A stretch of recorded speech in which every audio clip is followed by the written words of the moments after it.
I think it was the American rap poet Ludacris that penned the line, I can't get no satisfaction. No, no, no, hey, hey, hey. That's what I say.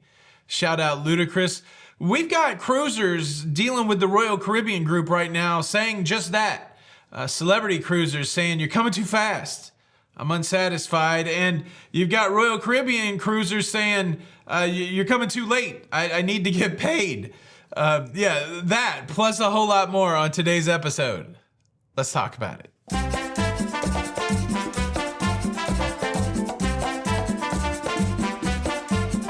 Hey, what's up, everybody? Welcome to La Little Loga. I'm your host, Tony, here to talk you through everything going on in cruising. And look, there's a disturbing trend right now that's causing some dissatisfaction in the cruising space. I think disturbing may be too harsh of a descriptor. There's just a new trend, and I guess it's up for us to decide whether it is a good or bad trend. But let me set the context for you. Cruise ships are built and delivered almost every year. I can't think of a year except during the shutdown where we didn't have a new cruise ship coming on the scene. And hardcore fans of cruising like to be the first people that sail on those cruise ships. And so they will go through lengths to make sure that they're booked on the very first passenger sailing of a cruise ship. And that's often called the inaugural cruise. Now, cruise lines do a fantastic thing with this word inaugural. A lot of times cruise lines will have a whole inaugural season. So for the first year sometimes of a cruise ship, everything's inaugural. So it can be branded inaugural and you can get certificates that say inaugural. Maybe you can charge a little more money because it says inaugural. But like I said, there's diehard fans out there that want to be the very first people on the very first passenger sailing of a cruise ship. And they will book that very specifically with that in mind. To be first, to be one of the first people to sleep in the cabin, all that kind of stuff. And, you know, that's pretty normal. But what, upsets the apple cart is when you've already said this is going to be the very first sailing of a cruise ship, and then you bring the cruise ship out earlier. Now, who do we blame here? Could be the shipyard. Look, the shipyard's so efficient, they're delivering the cruise ship earlier than anticipated. Could be the cruise line. You got the ship earlier. Why are you wanting to have an earlier sailing? Well, we've seen it happen specifically with Royal Caribbean. Well, it's happening again in the Celebrity Cruise Line brand, part of the Royal Caribbean group. They're getting the new Celebrity XL in November. The first sailing is set to happen on November the 18th, or it was set to happen on November the 18th. Word has come out that they're getting that cruise ship earlier, and therefore they're going to have an earlier sailing. And it's going to be like 9 days. They're going to have a 4-day sailing before the official inaugural sailing on the 18th. This is going to happen on November the 9th of 2025. And they're calling it a preview sailing. Now, they've given first right of refusal to the people that are booked on the 18th. If you want to be on the preview sailing, we can move you over. We can move your reservation from the 18th to the 9th so that you would be the first person on that cruise ship. And it's interesting the emotion that goes along with it. I've seen people legitimately excited because the cruise ship is coming out earlier and there's a sooner opportunity to sail on the brand new cruise ship. And then I've seen people legitimately upset saying, I specifically booked to be the first person on the inaugural cruise, and now you've made an earlier cruise. That ain't cool. I don't know. For me, I think getting things out earlier is better.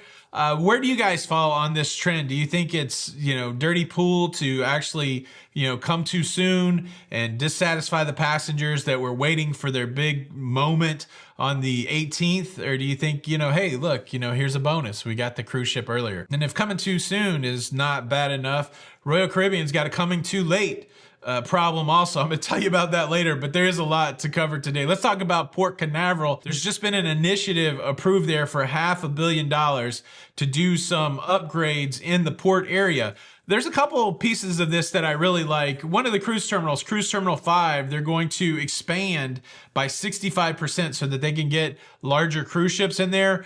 Port Canaveral seriously making a play to get the largest cruise ships in the world, really wanting to come to Port Canaveral. They already have big cruise ships there, certainly, but this will make that play even better. They're also putting money into Terminal 1.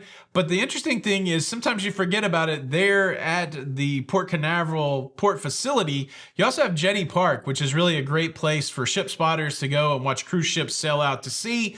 But they have a campground there. They also have a recreational area there. And so some of this $500 million is going to go to improvements for Jetty Park. Be cool if they put some bleachers up for ship spotters. Now, I don't think we need any bleachers, but could you imagine that? Could you imagine cruising or ship spotting being such an activity that they had like bleachers, like a Little League baseball game? I'd go watch that. Yeah, I would definitely go watch that. But congratulations, Port Canaveral. They're number 2 in the world as the busiest cruise port in the world. They're really chasing down Miami. There was a moment where Port Canaveral was number 1. But they are in the catbird seat, as they say, trying to take the top spot. Hopefully this money will help them. Port Canaveral's I'm biased. Port Canaveral's my favorite place to sail out of. So yeah, fix them roads over there, get us some more infrastructure, and excited to see what happens with the terminal upgrades. Here's a little quickie to tweak your brain. How many years do you reckon that Carnival Cruise Line has been sailing out of Seattle? I've only been cruising for 8 years, so sometimes I take things for granted. I just assume the Carnival had always been sailing out of Seattle, like Alaska is such a big part of the cruising endeavor. 15 years. They're celebrating their 15th year anniversary of sailing out of Seattle. I'm always in this quandary when it comes to going to Alaska. A lot of people say, oh, you should fly up to Vancouver and do a cruise out of Vancouver because you can get some different itineraries. I've always been perfectly content doing my Alaska cruises from Seattle. Interesting town, Seattle. I had a good time there many times. A lot of stuff to do pre-cruise and a really cool looking sail away. But yeah, congratulations. 15-year anniversary for Carnival and Seattle. Now, I do want to touch a little bit on Norwegian Cruise Line and their more recent fleet strategy. A few months ago, there was a lot of talk about how Norwegian Cruise Line looks at their cruise fleet. They look at their cruise ships. They believe that their cruise ships have a usefulness or a viability of around 35 years. And so, hearing that, you would think, okay, that means they're going to try to keep their cruise ships for 35 years. But then more recently, we've seen them making some moves, moving cruise ships out of their fleet into, other markets, India, those kind of things. And so an interesting thing came out of that conversation where they were able to effectively reduce the average age of their fleet down to about 14 years. So we hear that number, let's keep a cruise ship for 35 years, but then you see that they've averaged down their cruise ship fleet age to 14 years. And it made me start to think, which cruise line has the youngest fleet? Now, I only pulled like a few cruise lines just to make a list of 5. So let's talk about it. I've got Carnival, Royal, MSC, Disney, and Norwegian Cruise Line. Which of those cruise lines do you think have the oldest fleet? So 17.5 years is Carnival. 17.5 years is Carnival average fleet age. Royal Caribbean, the next oldest, 15.2 years.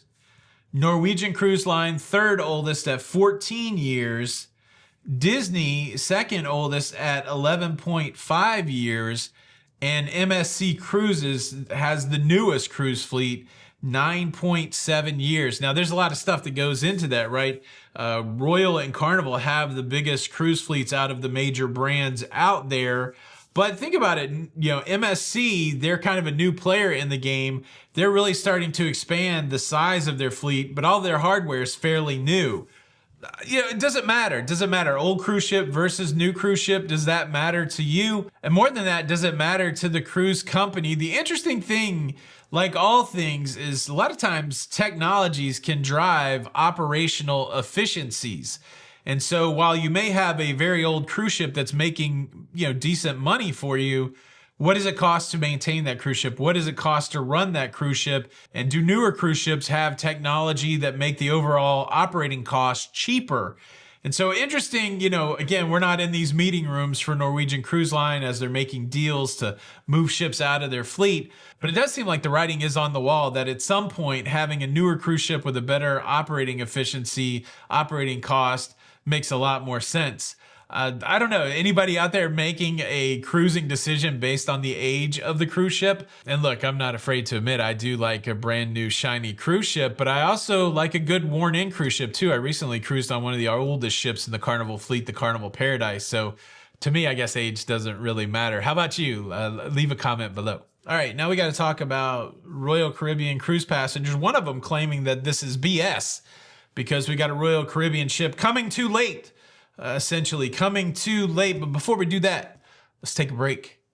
Let's take a dance break. Dance break, y'all. Get up. Get up.